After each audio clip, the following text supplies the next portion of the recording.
Bueno, muy buenas tardes para todos. Bienvenidos al stand del Instituto Colombiano de Antropología e Historia en esta Feria Internacional del Libro de Bogotá. Ya en su último día de realización, nos alegra tener el par de invitados que tenemos en la tarde de hoy para comentar un poco dos ejercicios editoriales desarrollados recientemente en el Instituto. El primero de ellos, y de pronto arrancamos la conversación por este lado, es Áreas Arqueológicas Protegidas de Colombia, un libro sobre el que hemos visto una muy grata reacción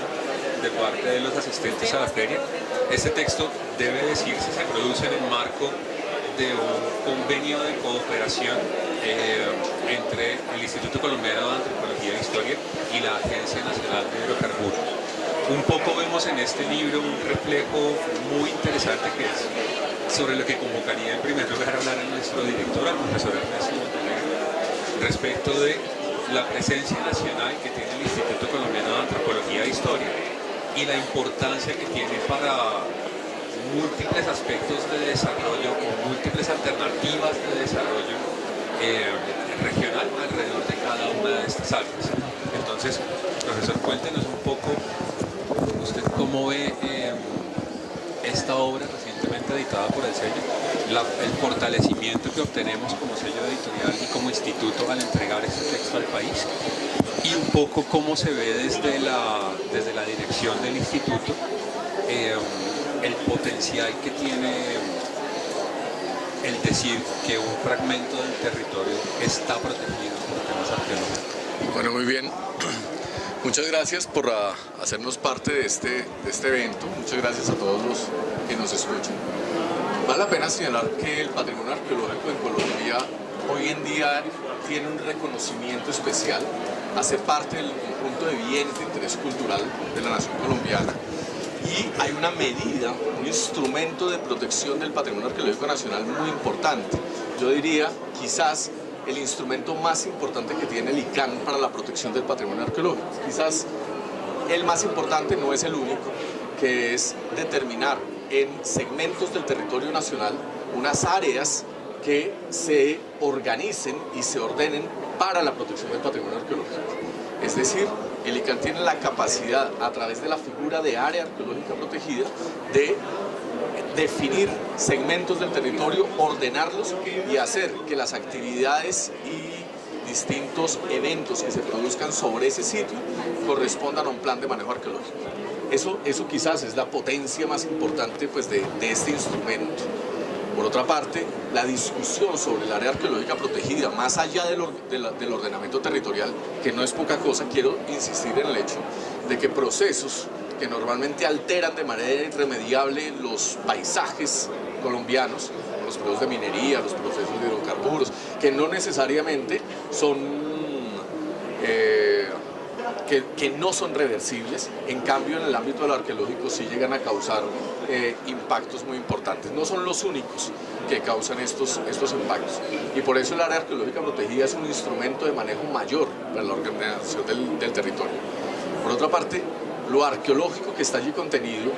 se aísla también, o digamos se saca de la relación que hoy en día tenemos muy instrumental en la generación de conocimiento de lo arqueológico a partir de los programas de arqueología preventiva. Un área arqueológica preventiva también queda exenta, digamos, del afán con que se desarrollan esos procesos, y en cambio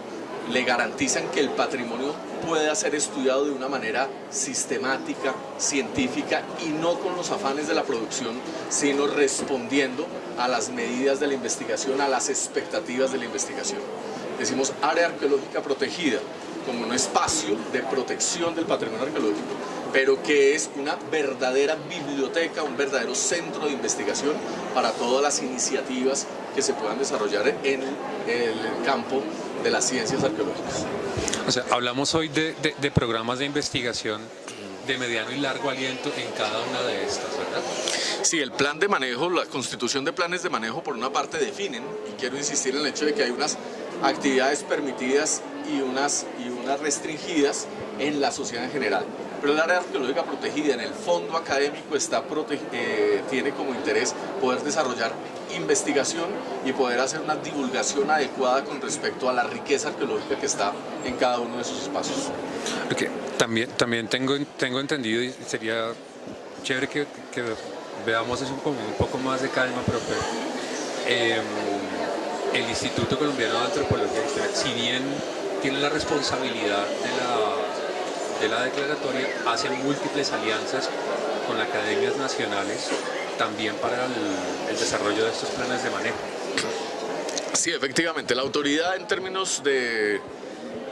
nacionales para su declaratoria es el Instituto Colombiano de Antropología e Historia. Ahora bien, los planes de manejo no se desarrollan específicamente por el ICANN. Garantizamos que exista un plan de manejo para cada una de ellas, pero son distintas iniciativas territoriales, académicas, institucionales, las que permiten la consolidación de un verdadero plan de manejo.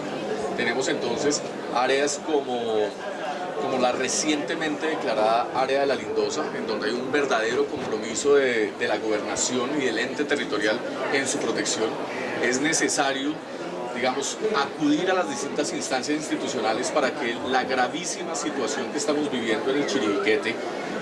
de la Lindosa, en tanto en el Guaviare como en el Caquetá, se corrija a través de instrumentos de estos. Pero vale la pena señalar, y todos sabemos que en Colombia no funciona solamente el instrumento de protección pública, sino que es necesario tomar acciones reales sobre el territorio.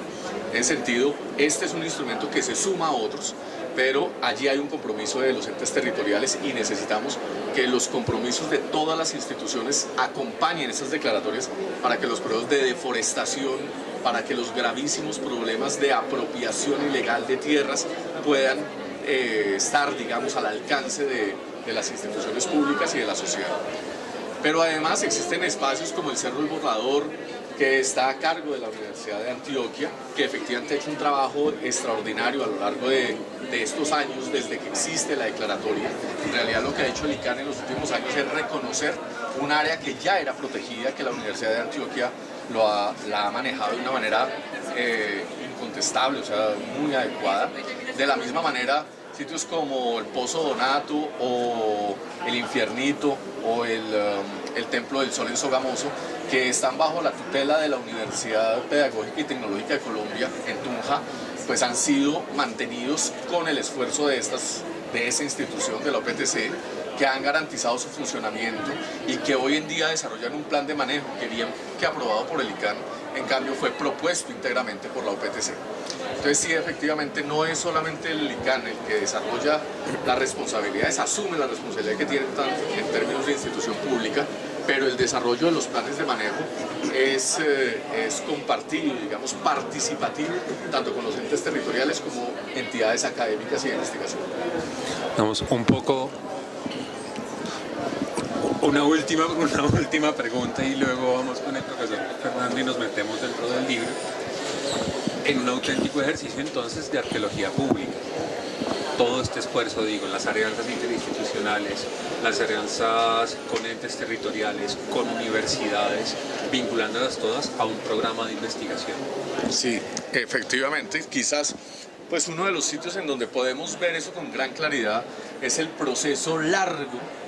si me permiten decirlo entre paréntesis escondidas delante de todo el mundo,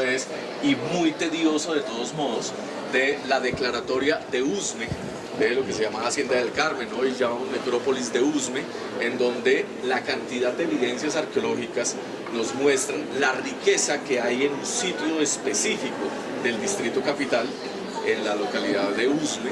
y en donde ha sido necesario concertar con el distrito, que ha sido necesario concertar con la Alcaldía de Bogotá, con la Nación, de todos modos, el Ministerio de Cultura, ha sido necesario concertar con las distintas empresas del distrito,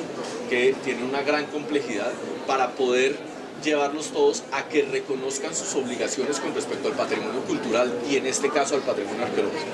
Ese ordenamiento territorial, digamos, tiene enfrente las discusiones del ordenamiento territorial en el Consejo de Bogotá, quiero decir, nada fácil, y pues abordar estas discusiones,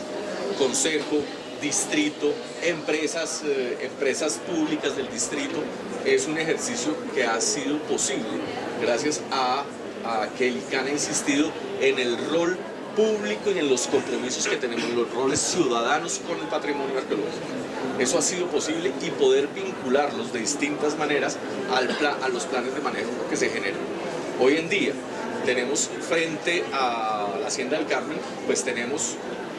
una hacienda protegida que todavía se disputa los planes de manejo frente a los distintos intereses territoriales que hay en cada una de las localidades. Lo que en principio es una carga, después pues resulta ser un agradecimiento hoy efectivamente pues con la participación de todas estas actores que hemos señalado y sobre todo por las exigencias, las reivindicaciones y las movilizaciones ciudadanas. Hay que decir que esto es posible porque también hay un desarrollo social, hay un esfuerzo de la sociedad, de las organizaciones, de las juntas de acción comunal, de la organización campesina de Usme y Sumapaz, que permitió la declaratoria de esta área. Es decir, no solamente es la autoridad pública que hace una declaratoria y se impone sobre los demás, sino son grandes procesos de concertación los que permiten una declaratoria de estas. Muchas gracias, profesor. Ahora metámonos un poco en el libro, profesor Montero. De un guía a la Lindosa y Chiribiquete y desde la Sierra Nevada hasta Nariño, creo que ha sido una sorpresa para múltiples personas que han visitado el stand y los lectores que ha ido encontrando el libro. Ha sido una sorpresa que haya 23 declaratorias hoy. Cuéntenos un poco, profesor, cómo usted ve en general el desarrollo de esta obra y la importancia que puede tener un libro como estos en nuestro sello editorial. Bueno, en efecto, este libro que ya digamos ha sido coordinado científicamente por Paloma Leguizamón, investigadora del Grupo de Patrimonio, que fue quien realizó la edición científica, y el contenido, como ustedes podrán apreciarlo, pues tiene la contribución de varios investigadores del país que entre otras hace varios años han realizado investigaciones en estos sitios. Y es por eso que digamos esta contribución hoy en día cobra un interés mayor, y es la posibilidad de tener en un solo libro todos estos sitios arqueológicos, áreas arqueológicas que tienen una importancia absoluta para el país en términos del conocimiento sobre el pasado. Y hay de diverso contenido científico.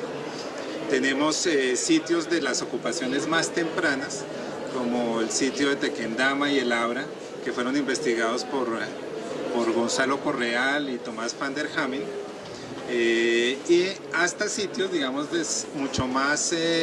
recientes en el tiempo, como el de Santa María la Antigua del Darién, que recientemente, como lo mencionó Ernesto, fue declarado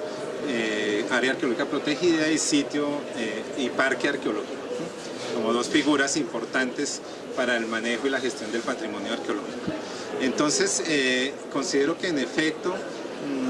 sí necesitábamos no solamente esta herramienta, estas herramientas de manejo, sino que toda la población en general del país, y también extranjeros por supuesto, tengan conocimiento de qué importancia tiene cada uno de estos sitios, hace cuánto han sido investigados, y de una manera, digamos, novedosa diría yo, presentarlas con un lenguaje más amplio, un lenguaje que sea, digamos, accesible para poblaciones juveniles, para público en general, que considero que es uno de los valores también para reconocer en este texto. Digamos, no necesariamente sea un texto específico para arqueólogos, sino un texto en el cual vamos a encontrar toda la posibilidad de entender o de comprender de una manera muy ágil qué representa cada uno de estos sitios. Digamos, el formato, como ustedes lo podrán observar, es un formato tipo ficha que incluye los aspectos más importantes de lo científico, arqueológico, de lo patrimonial, de la gestión de ese patrimonio y de un aspecto importante que es la conservación y los retos de conservación que tiene cada uno de estos sitios arqueológicos en el país. Entonces creo que es una obra muy bien dirigida por parte de Paloma, y un texto que seguramente pues tendrá nuevas ediciones con la posibilidad de incorporar nuevos sitios, porque sabemos que en permanente hay posibilidad de nuevos sitios. Ya tenemos varios en los cuales seguramente van a ser parte de este texto pues en el futuro cuando haya nuevas ediciones. Porque hay una cosa con la que nos hemos encontrado dialogando constantemente con el público que ha concurrido a la feria, y es un poco discutir la idea de que lo arqueológico esté asociado exclusivamente a lo prehispánico. De pronto desarrollemos un poco ya metiéndonos dentro de las áreas que están compendiadas en el libro. Claro, pensando en lugares como La Salina, en Nemocón, o digamos, se le da el mismo estatus y tiene la misma importancia que un lugar que genera muchísimas preguntas como Chiribiquete. De pronto metámonos en este tema de que lo arqueológico, no necesariamente está asociado a lo prehispánico. Sí, en efecto, digamos, para la legislación colombiana y en general para muchos otros lugares en el continente y en el mundo, pues lo arqueológico no se restringe a lo prehispánico, ¿no? Son justamente, y en particular para la legislación colombiana, son todos aquellos vestigios que hicieron parte de procesos sociales pasados. Por eso es que tenemos incluso posibilidad en Colombia de hacer arqueología del reciente, diría yo, es decir, podríamos hacer arqueología del periodo de la violencia, si se quiere. De hecho, en el ICANN se patrocinó hace algunos años un estudio arqueológico del periodo de la violencia de los años 50. Entonces, eso hace que el tema pues cobre un interés muy importante, dado que las posibilidades se amplían enormemente, ¿no? Y por eso en Colombia y en el instituto, por supuesto, tenemos arqueólogos y arqueólogas que trabajan en periodos de contacto de la colonia, de la república, de tiempos de la industrialización incluso, y se generan documentos contrastantes con lo que vienen siendo las interpretaciones del pasado que vienen de otras disciplinas, por ejemplo la historia, en fin. Entonces sí hay una contribución muy interesante, y el texto, pues en efecto, como tú lo dices, Nicolás, pues reúne unos sitios como Santa María, que es del siglo XVI, de principios, el primer poblado español en área continental, que está siendo investigado por Alberto Sarchina del Instituto, también del Grupo de Patrimonio, y también otros sitios que, como el sitio recientemente declarado Patrimonio de la Humanidad, el sitio de la Serranía del Chiribiquete, en donde tenemos pues estos paneles de pintura rupestre que son realmente excepcionales, y que por supuesto no son la única evidencia del Chiribiquete, sino que tenemos seguramente una amplitud mayor de sitios arqueológicos, pero pues que vendrán a ser investigados en el futuro. Entonces el panorama sí es muy amplio, y lo arqueológico, por supuesto, no es simplemente un tema de unas cronologías específicas, sino que es un asunto de larga duración, como lo planteaba Fernán Brodel. Profe Montenegro, cuando hablamos de áreas arqueológicas protegidas en Colombia y el potencial que tienen algunos lugares para que eventualmente sean declarados, ¿qué tan importante es allí el rol de las comunidades? Pensando, por ejemplo, en el trabajo que se ha venido desarrollando en Boca Chica. Y aquí pues tenemos... La pregunta es importante en la medida en que un área arqueológica protegida hace parte de las figuras para la protección del patrimonio cultural.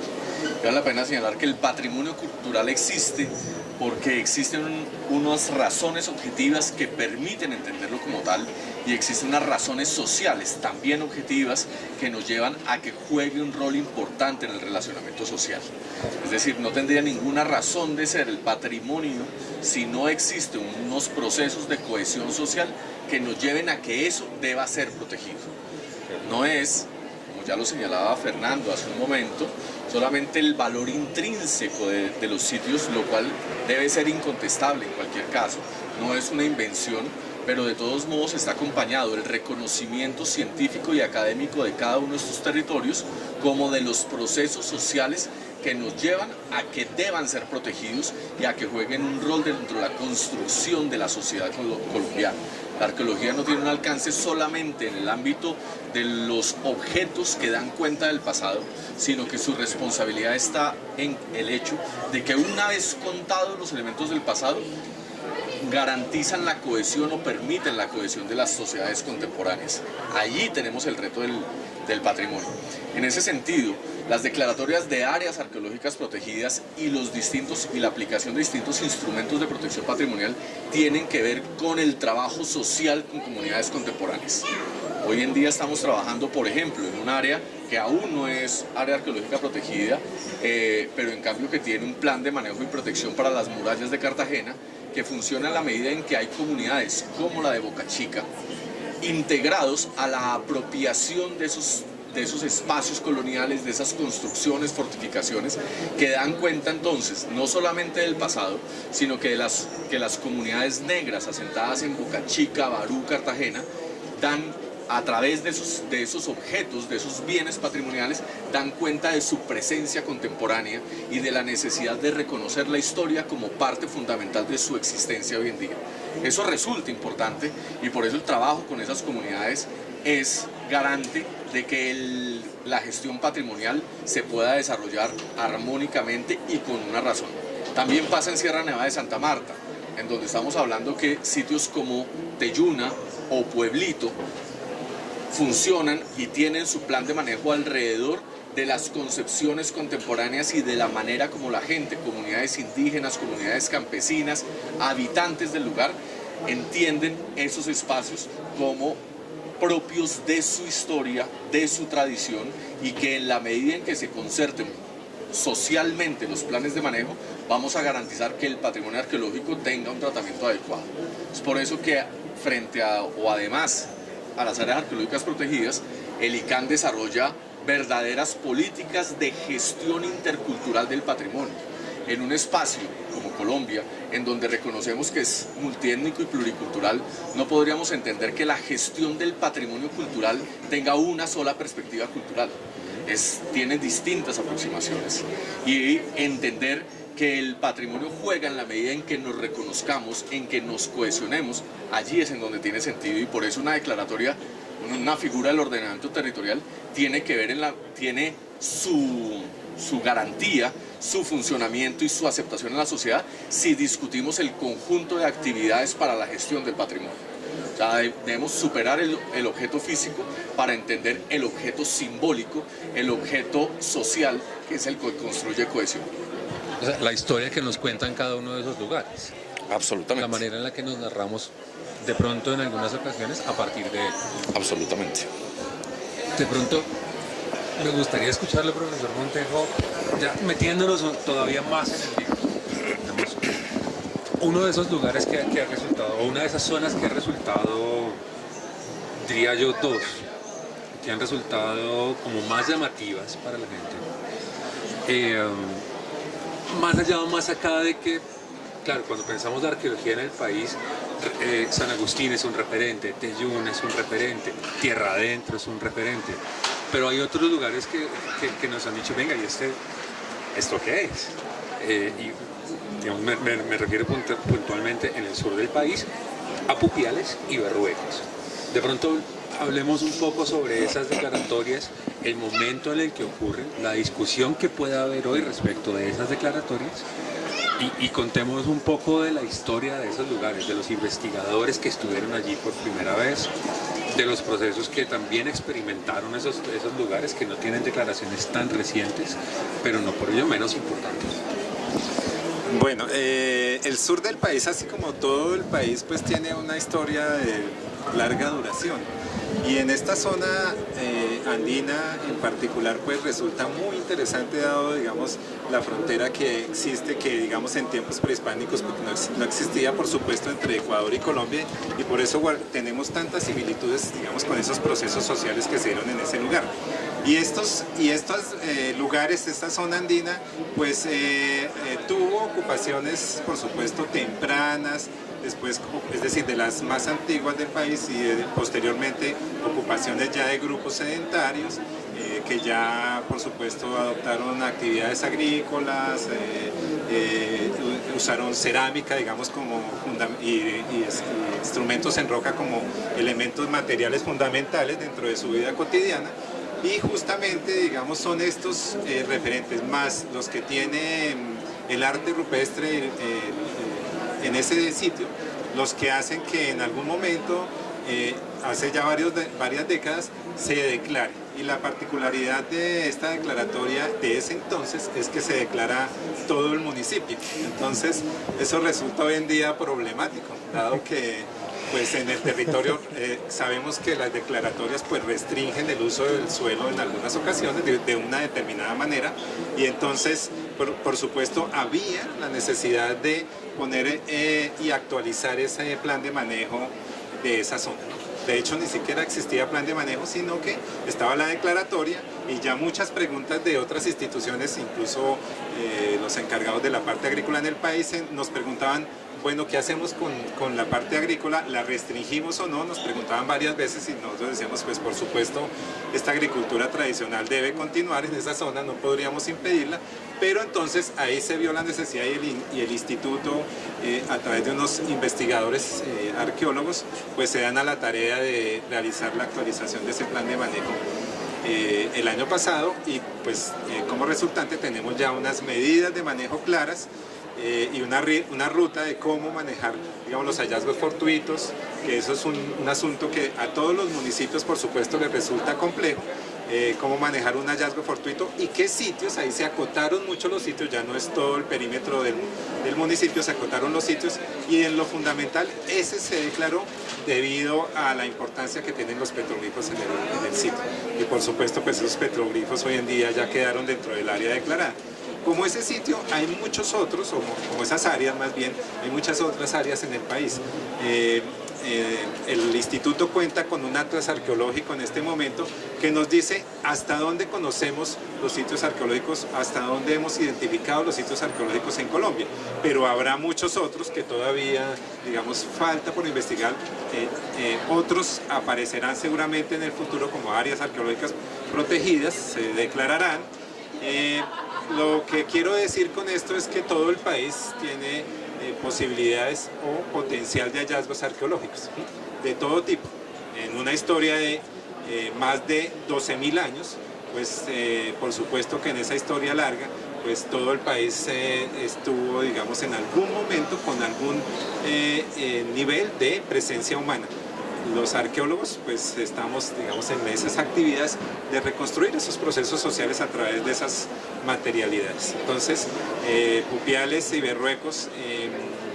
pues sí resulta, no solamente son estos sitios declarados ya, sino que yo quiero señalar que toda esa área del suroccidente es tremendamente interesante para la investigación arqueológica contemporánea, para hablar de los procesos sociales en los Andes centrales, y hablo de los Andes centrales desde Bolivia, Perú, Ecuador, incluido Colombia. Ahí tenemos, recordemos, un área también, el camino real Inca, el Capañán, del cual, digamos, también hace parte de la lista de Patrimonio Mundial, y del cual por supuesto Colombia hace parte. Y entonces hay unas preguntas de investigación supremamente interesantes en el suroccidente, digamos, las rutas, la relación entre Amazonas y Pacífico, la importancia de la zona andina y de estos puntos en específico entre, digamos, estas poblaciones de Andes centrales y de los Andes colombianos. En fin, hay una serie de preguntas interesantes en la parte agrícola, por ejemplo, igual que sucede en gran parte de los Andes de Colombia, en donde también hay áreas importantes como las que también tenemos representadas allí en el libro de áreas arqueológicas. Porque es que, digamos, hay dos, digámoslo, medidas que son bien particulares, y le haría como la misma pregunta a los dos, ¿cierto? En lo que tiene que ver con antigüedad y dimensión, tamaño. También nos hemos encontrado mucho con que nos dicen en personas que visitan el estado porque esas áreas son como pequeñas y alejadas. Y abrimos nosotros el capítulo sobre la Mojana, que es un área que no solo remite a un espacio temporal bien especial, sino a unas dimensiones que de veras es difícil un poco imaginarse. Entonces le salió un poco la pregunta a los dos. Una tarea muy importante que ha sido asumida con mucha responsabilidad, debo decir, por Fernando Montero, quien ha asumido pues, la dirección de una línea tecnológica verdaderamente en el instituto. Y por otra parte está el trabajo de la divulgación y las garantías sociales para que esto sea posible. Es necesario que la discusión sobre lo patrimonial y los bienes arqueológicos integren a más cantidad de gente en el país, de tal manera que no sea del rol de los especialistas solamente dar cuenta de ello, sino que hagan parte de los procesos sociales. En ese sentido, hablar primero con las comunidades en donde se encuentran esos bienes, segundo, de las relaciones sociales que generan esos bienes al interior de los espacios. Entonces, no es tan lejos los espacios de los visitantes, eso que hoy en día llaman con mucho auge el turismo. Es necesario poner atención particular sobre eso, pero antes que de eso, es necesario poder interrelacionarnos con el sector educativo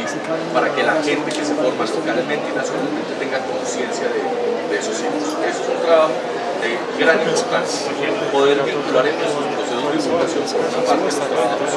de editoriales, Gordinas, Nicolás Jiménez coordina el trabajo editorial del instituto y es muy importante eso, contar académica y científicamente lo que se está haciendo, pero por otra parte contarle a la gente lo que se hace. Y los trabajos museográficos, lo que hace Margarita Reyes, en términos de poder contar de una manera adecuada mostrando objetos a través de una nueva estrategia, eso resulta altamente pertinente y creación del creador del patrimonio. Otra figura es dentro de las áreas arqueológicas protegidas, los parques. Los parques son verdaderos espacios en donde hay posibilidad de desarrollar una experiencia relacional con el patrimonio arqueológico. Y en ese sentido, el Parque Arqueológico de San Agustín y de Isnos, tanto de los ídolos en Isnos y los distintos sitios arqueológicos en San Agustín, son una experiencia que permite a la gente colombiana prioritariamente y los visitantes extranjeros de relacionarse directamente con el patrimonio. Luego tenemos el Parque de Tierra Adentro, en donde a través de los hipogeos podemos entender las distintas dimensiones, pensamientos que se han tenido con respecto a la muerte.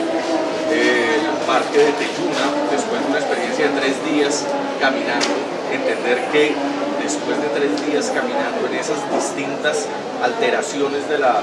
geografía, existe una ciudad que llegó a albergar más de 2.400 personas en un momento determinado. Es una experiencia que nos muestra cómo el patrimonio arqueológico nos permite reflexionar sobre el mundo. El Parque de Santa María de la Antigua del Darién hoy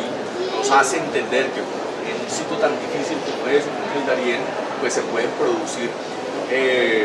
hechos históricos tan importantes y fue el origen de cosas tan trascendentales como la conquista de México, la conquista del Perú, desde donde se planeó la conquista del territorio hoy en día americano. Eso pues resulta posible, esas reflexiones, cuando se visitan los parques arqueológicos. Y hoy en día pues trabajamos en el Parque Arqueológico de La Lindosa, que esperamos que próximamente quiero decir en un par de años, podamos contar con un nuevo parque en donde esas estrategias permitan y garanticen el conocimiento y la divulgación patrimonial.